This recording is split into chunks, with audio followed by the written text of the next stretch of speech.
চিটাগং পোর্টে এখন turn around time 1 day. আমরা এটাতে কমানোর চেষ্টা করছি, কিন্তু এতে কমানোর ন্যাচারাল একটা প্রবলেম, সেটা হচ্ছে জোয়ার ভাটার কারণে এটাতে আমাদের কমানো যাচ্ছে না, কিন্তু কমানো যাবে যদি আমরা আরও একটু বন্দরকে আরও মডার্ন কিছু আরও ইকুইপমেন্ট আনি এবং আরও ভালো অপারেটর দিয়ে যদি অপারেশন দিই। আপনারা জানেন 17 বছর 18 বছর একটা অপারেটর ছিল, আমি বলি না সে একেবারে সব খারাপ কাজ করে ফেলছে, বাট ইউনো ওখানে মাফিয়া চক্র তৈরি হয়েছে। এই মাফিয়া চক্র ভাঙতে আমার লাগছে প্রায় 1 বছর। আমি এই নিয়ে আমি 5 কি 6 বার চিটাগং পোর্টে গেছি ঘন just to see how we can improve.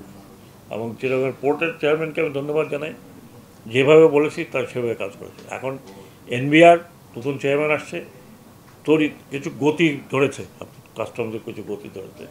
ইনশাআল্লাহ আশা করি কিছু আপনার ডিজিটাল হিসাবে চলে গেছে, যেমন পেমেন্টটা এখন ব্যাংকের মাধ্যমে হবে ডিজিটালি, এটা কোনো এখন আর ম্যানুয়ালি নাই।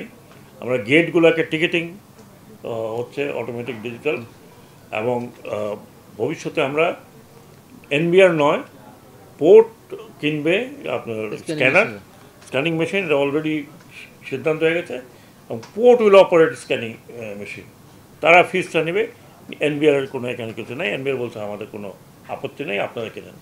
চিঠি দেবে, আমার একটা মিটিং করার কথা, মিটিংটা হলে আমরা এই বিষয়ে ফাইনালাইজ করে ফেলবো। স্যার, একটা বিষয় আলোচনা হচ্ছে যে চিটাগং পোর্ট বিদেশিদের হাতে তুলে দেওয়া হচ্ছে, আসলে কোন অপারেটরকে দেওয়া হচ্ছে এবং সেটা কোন প্রক্রিয়া? ভাই শোনেন, আমি আগে একটা বলি, what do you mean by বিদেশিদের হাতে পোর্ট তুলে দেওয়া হচ্ছে বলুন তো?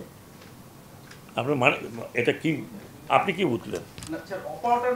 অপারেটর অপারেটর যদি আমার দেশি একজন থাকে, আর যদি আমি ভালো অফার পাই, ইন্টারন্যাশনাল যারা অপারেটর, যারা 100-150 পোর্ট অপারেট করতেছে বিশ্বে, তাদের মতো যদি একজন কেউ আমাকে বেশি পয়সা দেয়, তো আপনার আপত্তি কোথায়, এটা আমাকে বলেন।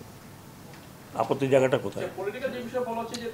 আরে ভাই, পলিটিক্যাল বিষয় তো, আমি তো পলিটিক্স পড়ি না। হ্যাঁ,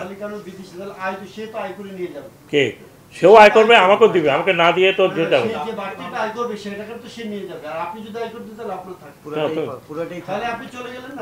পুরাটা কথা থাকতো, আমাকে পুরাটা থাকতো, আমাকে ইকুইপমেন্ট কিনতে হতো, ইকুইপমেন্ট করতে হতো। আর আপনি যখন বাইরের প্রযুক্তি আনবেন, আপনাকে দিতে হবে না? আপনি স্যাভরনকে কেন নিয়ে আসছেন? স্যাভরনটা আনছেন কেন? অ্যান্টিব্যাকটেরিয়াল অ্যাডিটিভ যুক্ত সেরা ওয়াটার ট্যাঙ্ক বিশুদ্ধ পানিতে ব্যাকটেরিয়া জন্মাতে দেয় না। গ্রামীণ ফোনটা আনছেন কেন? ওই বাংলা লিঙ্কটা আনছেন কেন? নিশ্চয়ই লাগে, অবশ্যই লাগে। আমি যেই টার্মিনাল নিয়ে আপনারা কথা বলছেন, এই টার্মিনালের যে ট্রেনগুলো আছে 16 বছরের, এগুলো আউট অফ দ্য ওয়ার্ক। এখন সিঙ্গেল ট্রেন কোথাও নাই। আমি তো যে জায়গায় পোর্ট দেখি, আমি সিঙ্গাপুরের পোর্ট দেখলাম, ইংল্যান্ডে পোর্ট দেখলাম, ওই আপনার নেদারল্যান্ডে পোর্ট দেখলাম। এখন সব ডাবল কন্টেইনার, প্যারালাল কন্টেইনার, দুইটা উঠায়, যেই জন্য টার্ন অ্যারাউন্ড টাইম অত্যন্ত কম। আমাদের সিঙ্গেল একটা করে উঠায়, নামায়, তারপর আরেকটা দেয়, একটা করে উঠায়। যদি আমরা প্যারালাল উঠাইতে পারতাম, কারণ সেগুলো এখন নতুন, এটা করতে গেলে কী লাগবে? ওই যেখানে রেলটা আছে এটাকে ভাঙতে হবে, আরও হেভি রেল লাগাইতে হবে। এবং আপনার টার্ন অ্যারাউন্ড টাইম যদি কমাতে চান, তাহলে আপনাকে যত তাড়াতাড়ি সম্ভব একটা জাহাজ খালাস করলে, ওই জাহাজের পয়সা যেমন তাদেরও পয়সা বাঁচবে, আমাদের পয়সা বাঁচবে, আপনি আর্নিং তো বেশি হবে আপনার ইনফ্যাক্ট। তাছাড়া আপনি যখন বাইরে কাউকে দিবেন, আমি কবে দিবেন সেটা পরের কথা, আমি ব্যক্তিগতভাবে মনে করি বাইরে কাউকে দিবেন, আপনার প্রযুক্তি বাড়বে, কারণ সে বাইরে থেকে লোক আনতে পারবে না, সে আপনার লোক ইউজ করবে, তাকে বেতন দিতে হবে, ভাতা দিতে হবে। সে তো ধরেন আমি মনে করি যে ধরেন সিঙ্গাপুরকে দিলাম, সিঙ্গাপুরের লোক আসে নাকি? পড়তে হবে কাকে দিয়ে? পড়তে হবে তো আমাদের দেশের লোক দিয়ে। এই এখন ধরেন এক অপারেটর চলে গেছে, তখন হই করলো, ও চলে গেলে লোকের চাকরি যাবে গিয়ে, একটা লোকের চাকরির কাছে একটা লোকের তো চাকরি যেত। এখন তো চারটে বরং তারা বেটার চালাচ্ছে। এখন তো টার্ন অ্যারাউন্ড টাইম কমে গেছে অনেক। তার মানে যদি সত্যি কথা বলতে হয়, সেখানে এখন মাফিয়া নেই, সেখানে চান্দাবাজি এখন নাই। আবার চান্দাবাজি সবচেয়ে মুশকিল হলো যে বাইরের লোক আসলে তো আপনাকে চান্দা দিবে না, দিবে? একটা বিষয় বলছিলেন যে অনেক অপচয় ধরেছেন, এ পর্যন্ত কতজন এসপিসি কর্মকর্তার বিরুদ্ধে এই ব্যবস্থা নেওয়া হয়েছে? কি ধরনের ব্যবস্থা? আমি এই মুহূর্তে তো বলতে পারবো না, কিন্তু অনেক ডিপি হচ্ছে। আর এই সিভিলে তো জানেন, ডিপি হওয়া মানে বছরখানেক লাগে একটা লোককে।